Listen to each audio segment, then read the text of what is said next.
Hello? Hi, is this Dan? Yeah. Hey, Dan, good morning. My name is Fred. I'm calling from the Fred Show, the morning radio show, and I have to tell you that we are on the radio right now, and I would need your permission to continue with the call. Can we chat for just a second on the show? Would you mind? Yeah, that's okay. Yeah. Well, great. Thank you so much. We're calling on behalf of a woman named Allison.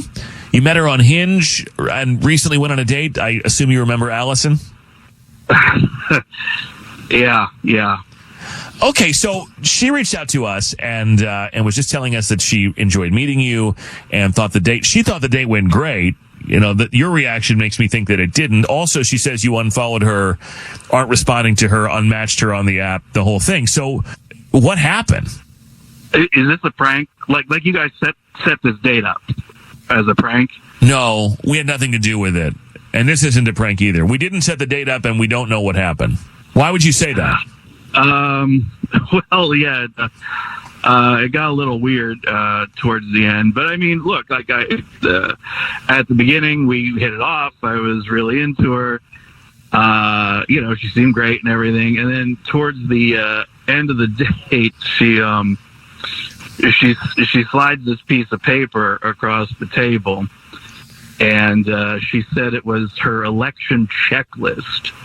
And she said the only way that she would agree to see me again is if I voted for everybody that she had written on that checklist. Oh, wow. So she put together a little document, a little voter guide for you, a little Allison voter guide for you. Okay.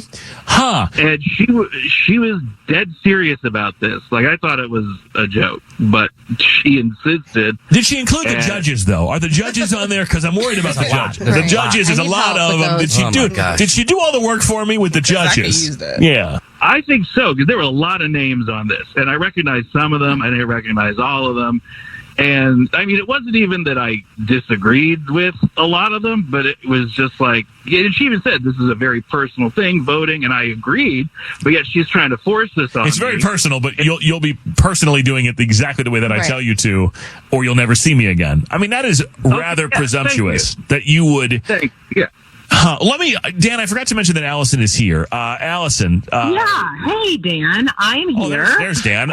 Tell me about this election checklist that you failed to mention. Yeah, I mean, that's just an important thing for me to know. Like, there's human rights involved right now, and like, so does this person care about the same things I care about? Like the values, my values hold on, represented. Allison. In fairness, that's not what you did. You didn't ask him. You told him what he's going to do if he wants to see you again. I think, if I don't mean to speak for Dan, but I feel like that was the objection, because he said that he probably agrees with you on a lot of this stuff, but you didn't ask him the questions. You said, hey, here's what you're gonna do, and if you don't, then you'll never see me again. That's apparently what you did. Right. It's a really quick way. It's a really efficient way, a quick way to know, like, would this work out or wouldn't it? Because if he doesn't want to vote for the same people, then we have way too much that is different about what we believe in. I mean, Dan, so it's really clear. No, go ahead, finish. I'm sorry. No, it's a really clear way to know, is this guy the right guy for me? And if he's not, then there's no point wasting our time. I feel like, Dan, if she had a dialogue with you, you sound like an agreeable guy.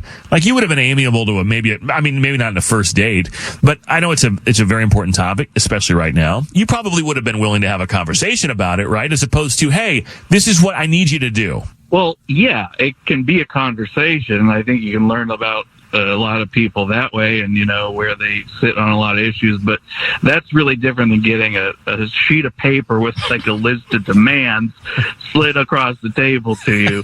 That's just that's not a dialogue, that's a command. That's a ballot. She's just giving you a ballot. Right. I'm surprised she didn't walk your ass into the early voting booth and say, all right, do it now, or else you'll never see this Punani.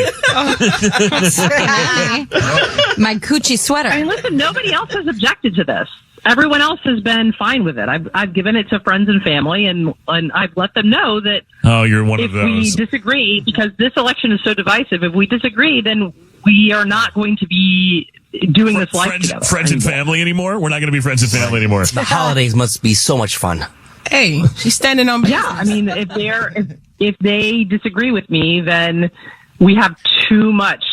There's too much disparity. Hey, look, it's really like. Well, first of all, I'm glad you covered the judges. Okay, I'm back to that again. It's very important. Right, can you send it to You have every right, of course, to feel the way that you do, and you have every right to look for those qualities or look for those commonalities in other people. But I think the part that you're missing is that you don't know this person. He owes you nothing. And to on a very first date, command that someone cast their vote the way that you dictate, or to tell friends and family. You're going to do it exactly the way that isn't that kind of part of the problem that we're having right now? I mean, look, it's really his loss because, the sex is great and he missed out on it. So, it's his loss. Okay. And do you think, I just have to ask, do you think, Allison, that no one else has objected to this because they're trying to appease you or they just don't want the smoke? Like, I feel like a lot of people, when it comes to our differences, they just say okay because it's just not worth the argument with certain people. Like, do you really think everyone you're going out with and everyone in your family is going to do exactly as you say? I mean, I think a lot of the people that I am friends with and interact with are pretty practical people, and they're like, well, let's see where we stand on this. And they've been happy to fill it out. So I don't know if they were lying or what, but I haven't gotten any pushback. This is a questionnaire. I didn't realize. Right. There's a lot to this. Yeah. Like you say, the other people you date, you give them the same thing. How do you know at the end of the day they're voting for what you say? You know what I'm saying? You go into that booth, I could put whatever. And I can tell you right now that at least 50% of people are lying about this election. Just based on statistics, I can tell you that I voted for that person. Let's have sex. See, like that's what? Yeah, I mean, okay. Look. I would feel. You can't tell me, Kiki, that you wouldn't be a little put off. I might need to bust out some questionnaires up in here and just make sure everybody on the same page. Mm-hmm. There you go. She's standing on business, and she coming in early. Hey, what if I like the other water district manager? You're not wearing this Fuji sweater. Okay. I'm extremely passionate about county commissioner. Okay, it's very important. Well, Paulina's running. When Paulina runs, it's very important. It's very important. Yeah, whoever's in charge of the water. Exactly. Yeah, right. Yeah, Rufio, I'm with you. I'm with you, Rufio. Right. You know what? If you don't vote with me on that, then you obviously don't care about your drinking water. Yes. I just think the whole thing is presumptuous. Voting is a very personal thing.